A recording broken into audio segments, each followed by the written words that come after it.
Hand over to the next speaker. Thank you very much. We're going to hand over to Andrew now. Andrew Wilson from the University of St Andrews. Hi, Andrew. Oh, hi everyone. I will just share my screen now and get the right one. And remember sound, etc. Hopefully, if I just make this into a slideshow, could everyone, Joe, could you confirm that everyone can see that okay? I can see your slide, yes, and it's full screen. Slide, yes. Full screen slide, perfect, excellent. Yep. Hi everyone, my name is Andrew Wilson from the University of St Andrews within our IT Services Department. I'm responsible for all our library and museum systems and applications here at the university. So a brief bit of information about the university. The University of St Andrews was founded in 1413. It's Scotland's oldest university and third oldest in the UK. We have around 9,000 full-time equivalent students, so we're actually relatively a small university, but that means that we always perform very well with in-person student experience, which is why kind of over the last year, the shift to any sort of online teaching has been really, really critical for the university to get right. Our collecting has been going on for over 600 years as well. We have over 2 million photographs, rare books, museum objects, and archival material. The collections are used quite heavily in teaching across the university, whether that's for English or classics, medieval history, biology, and even geology. We ship out some rock samples to geology to look at as well. So our collections are used considerably across the university. So when the lockdown happened last March, we needed to pivot quite fast. The medium-term outlook wasn't looking great.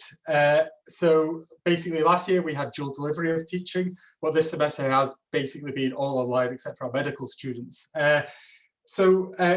Last March we embarked on a series of projects to actually look at all aspects of our teaching and figure out actually where the gaps are and how we could actually bring our teaching online.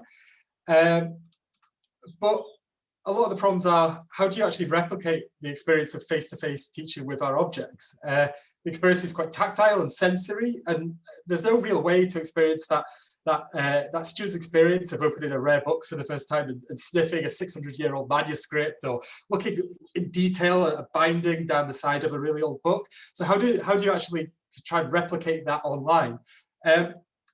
One of the tools we commissioned during our projects to look at all aspects of this object-based teaching was to develop this bit of software called Exhibit.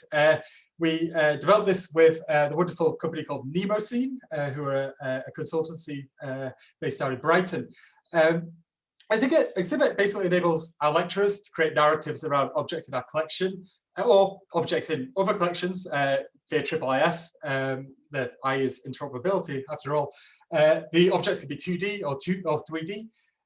And they basically can piece together a story from all these objects and then present them in a variety of views. The flip side of that is that students can also create exhibits set for assignments. So, for example, a lecturer might give an assignment to say, pick 2 items from our collection and explain, zoom in on them and add notes and explain them in lots of detail. One of the sort of side products of this as well is that once our refurbished museum opens, which is hopefully in a few months, we can actually put these exhibits onto iPads in front of objects that are maybe in glass cases that people are not allowed to touch, and we can guide a customer through looking at the very aspects of an object. I totally bottled it. I was too scared to do a live demo, so I'm going to hand over to a video of past Andrew, so hopefully this will work. Please shout immediately if there's no sound, but I'm going to press play. Hello, future me. This is past Andrew. I thought I'd do a quick demonstration now of Exhibit. So I've already explained really why we created Exhibit, and it's open and free for everyone to use. You just need to go to Exhibit.so. Once you're here, you'll get a brief bit of information about Exhibit, and then if we scroll down, you can either create a new one, or you could try and demo one, or you can just view some ones that we have here as well. So I'll talk through maybe viewing one, and then I will jump over to the other side and show you how to create one and the various ways in which you can start to create one. So here's a good example here. This one's about Jane Austen. So I'll just load this up. And when it starts up, you get basically a brief intro slide with some metadata that has been added. There is this interesting option to duplicate. So what this will do is enable you to actually take the finished exhibit and create your own version of it. So in GitHub, you kind of fork projects. It's a bit like that. You can take something and then add to it and create your own version based on this one here. All the rest of it is pretty simple. You've got universal viewer controls at the bottom. This is based on universal viewer. So you still keep all of the IIIF data about the items as well. And then basically you just kind of click through. So this is a good example because it has lots of different items from lots of different places with IIIF. So on this one, it's a brief description about Jane Austen, and it's a picture from a book from the Library of Congress. And you can see it kind of zooms into places. So this is trying to tell a narrative about Jane Austen and her life. The options in Exhibit allow you to link out to places in case you want to reference things like journal articles, all of that kind of thing. And you can see we're kind of just going around this particular page here, some information about how much a signature sold for. Then it's going to load up another item from a completely different place. So this was from the Bodleian. And you can see this is one of her very earliest written works. And then it kind of goes through, and there's block quotes there. So it's been quoted. And it's not just sort of manuscripts and that kind of thing. You could obviously have photographs. So this is from our photographic collection. Oh, sorry. This is where Jane Austen lived at one point. And you can kind of just keep on really clicking through here. And this is a really interesting one in that it's not just 2D items. So with our teaching, we've actually digitized a whole heap of, digitized 3D scanned a whole heap of items from our collection for use in teaching. So whether these are mineral samples or archaeology objects, or even maybe more modern objects, we 3D scanned these to make them available for Exhibit to be used for teaching purposes. So, you know, a lecturer could point and zoom into particular parts of a 3D object to bring the students' attention to it. So as you can see, this is Jane Austen's writing desk. It's a 3D object. You can move it around. You can zoom in and out. And if I click here to the next slide, you can see it spins and it points to the exact place that you want your audience to actually see. So I can kind of click around, and it's sort of zooming around and going to all different places. Now we're finished with the 3D object. It's going to load up another photograph. So, and this is how Exhibit works. It's kind of a sequential list of annotations onto any IIIF item that you want to create a narrative. One of the interesting things that we have been working on recently, which isn't finished yet, but it's almost there, is scrolly telling. So if anyone's ever seen NYT, yeah, the New York Times have been doing a great lot of art and sort of storytelling, and we kind of call this scrolly telling. Basically, you have an artwork or something on the right hand side, and then on the left you have the actual text, the annotations, and as you go down the New York Times, it kind of scrolls in nicely to tell the story that way. And you can do the same with Exhibit. We haven't got an option fully in the system yet to show this, but the easiest way to do that is if I just go into another exhibit, all we have to do is actually for now is just put type equals scroll on the end, and it will change from being a sequential, almost left to right type of narrative into something that you actually have to scroll down to see. So here's the intro slide, and if I scroll down, you can see it kind of zooms in. It'll load up the next item from the list, and it zooms in a bit more there, and maybe it'll load up a new item, and you can just keep going like that. So that's what the end result looks like. The end result could be embedded in an iframe in on a website, in WordPress, or even in our virtual learning environment. People have added that in as well. Or they could just be shared via the URL. I'm now going to create a new one. So there's a few ways to create a new one. You could create one from blank from the exhibit page. So if I just went into here and I create new exhibit, It will ask me for some details. I will click that I'm not a robot. And that will create a completely blank exhibit ready to go.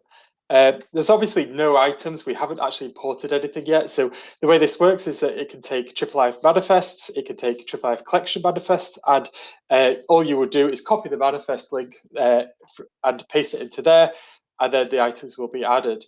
The other way that you can do it, and this is the way that most of our collection teaching has used, is using our website. So you can actually search for something. So if I search for sundial, there is the option on our website under use this record. We can then go add to exhibit. And what this will do is create a exhibit based on the item that has just been added in. Alternatively, we have a selection system, so I can add things to a selection, basically a basket. And then once I've got this selection, what I can do is go use this selection and go add to exhibit. And what that does is passes in the collection manifest of all those items into exhibit ready to go. So I'll use this to create one for now because it's got some items in it. So my exhibit, I'll just fill this in. Go create exhibit. And you'll see we're ready to go to actually create something. So it automatically adds the first item on, but maybe I don't want to actually start with a 3D object. So I'm going to choose this mute swan here. I just select the thing that was added and I go add item, and it will load it on the right hand side. And on the left, you'll now see that we have this nice little sort of annotation box here. The workflow really is zoom, pan, find the page that you want, whatever you want to do with the IIIF item, and then add your annotation on the left and click the plus button, and then move on, add your next one, click the plus button, etc. So here, maybe I want to start with a nice sort of zoomed out bit, and I'll say this is mute swan. The annotations can do all things like block quotes and bold, underline, headings, all of that kind of thing. You can add links into to other places. And then I want to maybe zoom in. So zoom into here, and you add your annotation in. I should say I have no idea about artwork or anything, so these are just not going to be very interesting annotations. And then maybe I want to zoom in down here, and I'm not sure what that says. The missing dimension in 6, like that. And let's make this a quote. So far, we've just used our first image that we had here. What you could do is you could click on them to re-edit, and it will zoom back to see. So let's say, oh, actually, I need to move that a wee bit there. You can also then edit the text as well. You can also rearrange them. So you just click and drag. So maybe the beak, we want to go after that. So now we've got 3 annotations on that. I'm now going to add something else. So let's add the sundial in. So we want to jump to the sundial now, and it will load up the sundial. As you can see, you can rotate, zoom, pan, do everything you want with a 3D object. So now we want to maybe say something about this sundial. So this is a sundial. And then we can kind of zoom in a bit, and we'll say, don't know, it's 4 p.m. We can kind of zoom around here, and let's zoom out a bit so we can see top bit. I can maybe zoom right in there, and we can say stone. I don't know.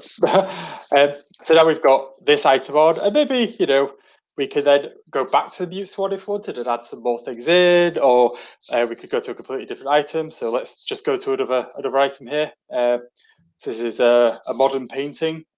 Still keeps all of the copyright information and attributions because it is just IIIF. Underneath this, and then maybe we could talk a wee bit about this as well. So created a really quick item here, a quick exhibit. You can now preview that. So if I click preview, it will load it up, and then you can just see, click. You can see it's taking everything that I've added in. It's going to load up the sundial, and then it's taken the first position, and then it zoomed in a wee bit, and then it's kind of gone to the top, and then it's gone back down to the stone there. And then we're going to our last painting there. So it's about creating a narrative. You can add other items afterwards. So if I wanted to add in a IIIF manifest from a completely different place, I could just add it in here. I'd click import, and what that will do is add in something. So if you want to add something afterwards, so if I add that in now, we should see a gorilla skull. So you could then start to do your things with that, or if you want to go and add something in Library of Congress or anywhere, you can just kind of create this narrative like this. Once you're finished, you can share. And there's a couple of options here. This is really important. This is your edit link, so you have to keep that safe because that's the way you get back into edit this. Or if you just want to share it with people, change that to view and then copy the link. You could also embed, as I said before, in an iframe as well. So that's a real quick whirlwind tour of Exhibit. Very happy to take any questions, and also if anyone wants to give it a go, just go to Exhibit.so or go to our University of St Andrews collections pages and find something and add it to an exhibit that way. Great. Thank you very much, Andrew. And Andrew? Yes, I will stop sharing there. And that's me. Thank you, everyone.